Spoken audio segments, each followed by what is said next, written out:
بسم اللہ الرحمن الرحیم۔ جو خیمہ کربلا میں جلا تھا آج اس کی یاد میں پوری دنیا میں RCC کے خیمے بنے ہوئے ہیں۔ یہ امام بارگاہ امام حسین کے خیمے کی شبیہ ہے۔ چلیے اپنے ذہنوں کو ذرا کربلا میں چلیے۔ آج اکاڑا میں بے مناسبت چھلوں میں امام حسین یہ مجلس اور جلوس ہے۔ کربلا میں حسین نے لاشیں تو بہت اٹھائے مگر عزاداروں 4 لاشوں پہ حسین بہت روئے۔ جو رونے آئے ہیں اپنی آوازوں کو آزاد رکھیں گے۔ پہلا لاشا جس پر امام حسین بہت روئے وہ قاسم کا لاشا، اپنے بچے کا پامال لاشا، اپنے بھتیجے کا پامال لاشا ہے۔ اجرکم اللہ، اجرکم اللہ۔ آپ کی آوازیں بلند ہیں۔ جب مجلس میں آپ بلند آواز سے روتے ہیں امام جعفر صادق دعا دیتے ہیں، یا اللہ یہ ہمارے عامر کو زندہ کر رہا ہے۔ امام محمد باقر مجلس سے جب اٹھ کر جاتے تھے تو مصلی بچھا کے 2 رکعت نماز پڑھ کے رونے والوں کے لیے دعا کرتے۔ ایک لاشا بہت روئے امام۔ مجھے جلدی نہیں ہے، مجھے مسائل پڑھنے ہیں، مگر آپ کا میرا ساتھ۔ دوسرا لاشا سنیں گے جس پر امام حسین کی آنکھوں سے آنسو رکتے نہیں تھے، وہ لاشا علی اکبر کا لاشا۔ کئی مرتبہ زمین پر گرے اور گرتے اٹھتے آواز دیتے تھے، علی مجھے پکارو، علی اکبر مجھے کچھ نظر نہیں آ رہا۔ تو پیروں کے قریب سے آواز آئی، بابا میں آپ کے قریب ہوں۔ امام زمین پر بیٹھ گئے، بچے کے سینے میں برچھی تھی، برچھی کا پھل نکالنا چاہا تو حضرت علی اکبر نے ایڑیاں رگڑنا شروع۔ علی اکبر ایڑیاں نہیں رگڑ رہے تھے، زمین کربلا پہ زلزلہ۔ جب برچھی کا پھل نکال رہے تھے تو آواز دے رہے تھے، نانا آئیے اور اپنے ساتھ ابراہیم کو بلائیے، میں اپنا اسماعیل ذبح کر رہا ہوں۔ یہ کہہ کر برچھی کا پھل نکالا، خون کا فوارہ جاری ہوا۔ عزاداروں جب حضرت حور اپنے بیٹے علی ابن حور کا لاشا اٹھا رہے تھے نا تو امام نے ہاتھ پکڑ لیا تھا۔ حور جوان کے میت باپ نہیں اٹھاتا۔ اجرکم اللہ، اجرکم اللہ۔ میں رونے والوں کے ساتھ مولا کی خدمت میں سوال کروں گا، مولا جب آپ علی اکبر کا لاشا اٹھا رہے تھے کوئی تھا جس نے بڑھ کر کہا کہ جوان کی میت باپ نہیں اٹھاتا؟ اجرکم اللہ، اجرکم اللہ۔ میرے لیے خود سوال تھا،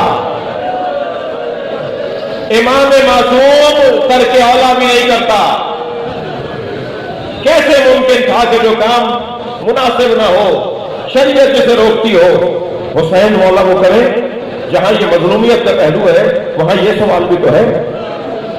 میرا مسئلہ جب حل ہوا، جب علامہ نقل سے میں نے یہ مسائل سنے، وہ بیان کرتے ہیں کہ جب حسین لاشا اٹھانے لگے تو برابر سے سلام کی آواز آئی۔ اب جو حسین نے مڑ کر دیکھا بہن زینب کھڑی، بھائی یہ لاشا میں اٹھاؤں گا۔ اجرکم اللہ، اجرکم اللہ۔ یہ دوسرا لاشا ہے جس پر حسین بہت روئے۔ عزاداروں تیسرے لاشے کا نام سنیں گے، وہ ہے عباس۔ کٹے ہوئے بازو اٹھا اٹھا کر چلے، لاشے پہ پہنچے تو حسین بہت روئے، بہت رو لیے، بڑی آواز بلند ہے، اللہ آپ کو اجر عطا فرمائے۔ چوتھا لاشا سنیں گے، لاشا چھوٹا بہت تھا مگر حسین سے اٹھتا نہیں تھا۔ کبھی آگے جاتے تھے انا للہ، کبھی پیچھے آتے تھے رضن بقضائہ ہی و تسلیما لامرہ۔ قریب آیا، نہ جانے کیا سوچا، الٹے پیر واپس آ گیا۔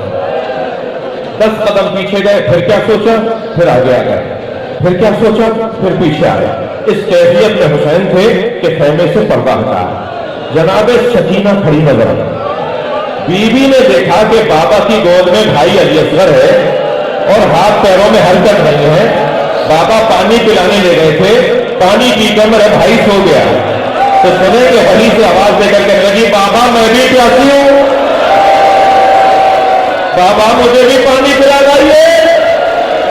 हुसैन क्या जवाब देगा, इस बच्चे ने क्या पानी पिया? मां ने खैमे के अंदर सकीना की आवाज सुनी तो जनाब रबाब करे खैमा पढ़ाए। अब जनाब रबाब पढ़ रही है, इमाम पीछे हट रहे हैं और इस कैफियत में पूछते हैं, रबाब बताओ मैं कौन हूं? अजीब सवाल है जो हुसैन अपनी ही वजह से कर रहे हैं। रबाब बताओ मैं कौन हूं? जनाब रबाब ने फरमाया, आप मेरे इमाम हैं, आप हुज्जत खुदा हैं, आप मेरे मौला हैं, आप मेरे वाली हैं। जब जनाब रबाब से ये सुन लिया ना, अबा का दामन हटा दिया। एक मां ने खून में लथपथ बच्चा देखा, नन्हे नन्हे लबों पे लब रख के पहुंचा दिया। अजर कमल अल्लाह, अजर कमल अल्लाह। मजलिस तो चहलू की है, मगर मैं रोने वालों से कहूंगा जरा मेरा साथ दीजिए। मुझे नहीं पता कि शाम गरीबा में पानी कहां से आया। अजर कमल अल्लाह, अजर कमल अल्लाह। मगर पानी आने का सबने जिक्र किया, खाना आने का सबने मक्तल में लिखा। जब पानी और खाना आया तो जनाबे ज़ैनब ने पहले बच्चों को पानी पिलाया, फिर खाना खिलाया, फिर बड़ों को पानी पिलाया, खाना खिलाया और फिर सबको पिलाने के बाद, खाना खिलाने के बाद इमाम सज्जाद के बराबर में आके बैठी और कहने लगी, ज़ैनुल आबिदीन भाभी रबाब पानी नहीं पी रही। अज़ादारों, अब मैं जो जुमला कहूंगा इशारे में कहूंगा। मिंबर का अदब माने है, सैयदा जनाब रबाब का मकाम बहुत बुलंद है, इशारे में बात करूंगा, अल्लाह करे बात मुंतक़िल हो जाए। फरमाने लगी, ज़ैनुल आबिदीन भाभी रबाब पानी नहीं पी रही। इमाम सज्जाद बराबर में आकर बैठे, कहा अम्मा पानी पी लीजिए। हुक्म इमाम पाकर पानी पिया, खाना खाया और जब खाना और पानी ले लिया, आधी रात गुजरी तो जनाबे ज़ैनब के बराबर में आके बैठी और कहने लगी, मुझे अली असगर याद आ रहा है, मेरा बच्चा भूखा मार दिया।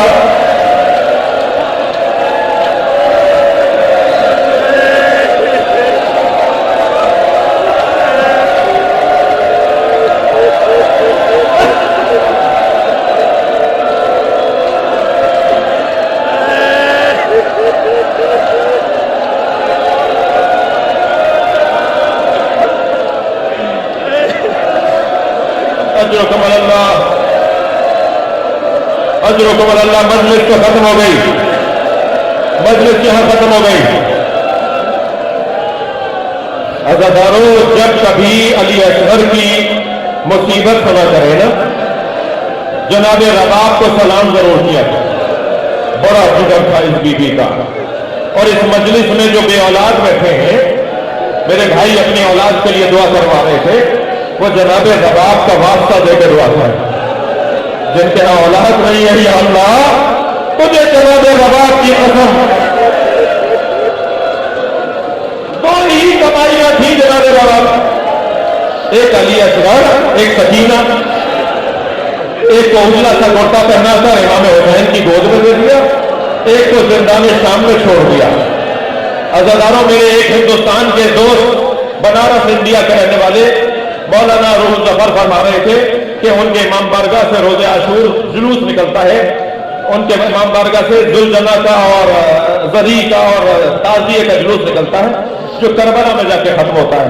कहने लगे जुलूस निकला, हम 4-6 दोस्त उस रूट पर आगे चले गए जिस रूट पे जुलूस को आना था। कहने लगे हम आगे गए तो चौराहे पर हमने हजारों की तादाद में हिंदू औरतों को देखा और रश था, बड़ी तादाद में हिंदू औरतें खड़ी थी। जब करीब गए तो एक और बात महसूस हुई, और वो ये कि हर एक की गोद में दूध पीता बच्चा। कहने लगे हम और करीब गए तो हमने एक औरत ने हमें आवाज देकर कहा, भाई मुसलमान लगते हो?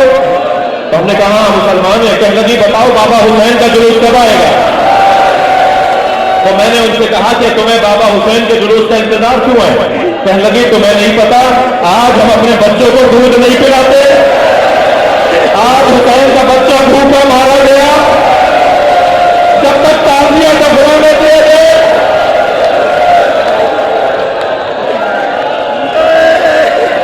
अल्लाह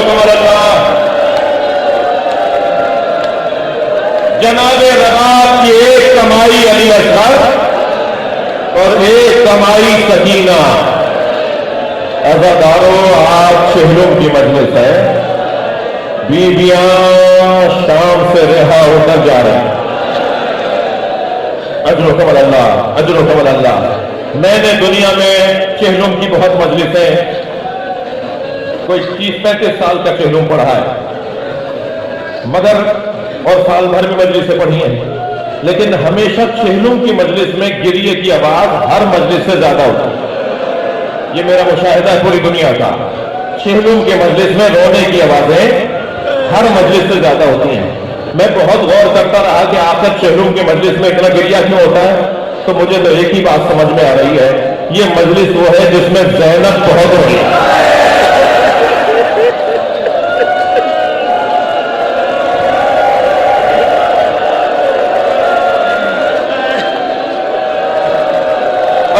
अल्लाह, दो जुमले और बताऊंगा।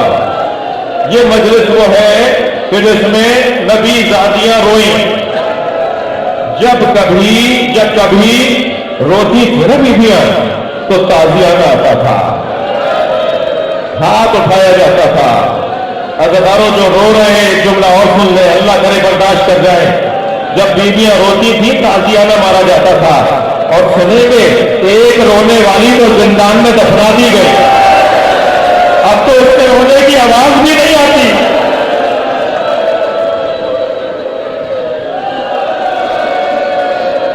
काफिला तैयार। मेरी बीबी ने फरमाया, मैं इन महफिलों में नहीं बैठूंगी जिन पे रंगीन कपड़े लगे हुए हैं। इजालुहा सौदा हत्ता यालम अन्नास नहनु फी अदाए औलाद ज़हरा। ये काले कपड़ों में तब्दील करवाओ, ताकि जहां जहां से सवारियां जाएं सब समझ लें कि औलाद ज़हरा के हुसैन के अज़ादार जा रहे हैं।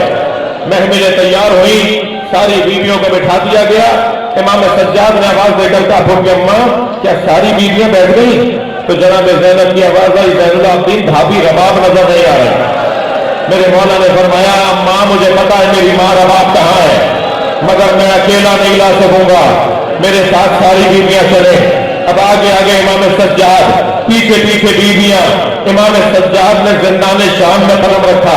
क्या देखा? जैसे कोई माँ अपने बच्चे को गले लगाए हो, ऐसे जनाब रबाब ने कब्र सकीना को गले लगाया और आवाज दे रही है, सकीना उठो, काफिला तैयार हो गया, तुम्हारी चादर भी आ गई, तुम्हारी बालियां भी आ गई, चलो मदीने चले। जनाब ज़ैनब ने बढ़कर कहा, भाभी काफिला तैयार है, चलो